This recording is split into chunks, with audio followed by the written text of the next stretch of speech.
పశ్చిమ గోదావరి జిల్లా నర్సాపురం వశిష్ఠ గోదావరిలో కొట్టుకు వచ్చిన జస్లాన్ అనే యువకుడి హత్య కేసును పోలీసులు ఛేదించారు.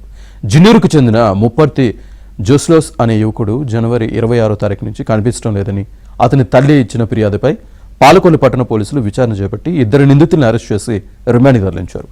మద్యం విషయంలో నిందితుడితో జరిగిన గొడవలో ఈ మర్డర్ చేసినట్టు డీఎస్పీ శ్రీవేద చెప్పారు. ఈ కేసులో పురోగతి సాధించిన పాలకొల్లు పోలీసులను డీఎస్పీ శ్రీవేద అభినందించారు. స్టేట్ లో బై నేమ్ ముప్పర్తి జస్లోన్ అలియాస్ ముంబై 23 సంవత్సరాలు SC Mala by cost 26th night 12 o'clock నుంచి మిస్సింగ్ అని చెప్పి రిపోర్ట్ ఇవ్వడం జరిగింది. దాంతో మనము case missing man case register చేయడం జరిగింది.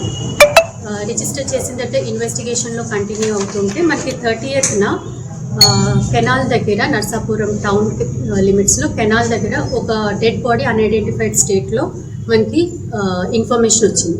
ఆ ఇన్ఫర్మేషన్ షేర్ చేయడంతో మనకి ఈ మదర్ ఎవరైతే ఉన్నారో కంప్లైనెంట్ వెళ్ళి ఐడెంటిఫై చేయగా క్లోత్స్ బట్టి ప్లస్ టాటూ మార్క్స్ మామ్ అన్న టాటూ మార్క్స్ బట్టి కొన్ని స్పెసిఫిక్ ఐడెంటిఫికేషన్ మార్క్స్ బట్టి వాళ్ళ సన్గా ఐడెంటిఫై చేయడం జరిగింది. సస్పెక్ట్ చేయడం జరిగింది. సస్పెక్ట్ చేసిన తర్వాత ఈ రోజు మధ్యాహ్నం 12 o'clockకి accused 1 Jathamsetti Nagasai Kishore of the same village, Chunuru village of Koduru Mandal, accused 2 Tangella Venkateshwarrao alias Venkanna.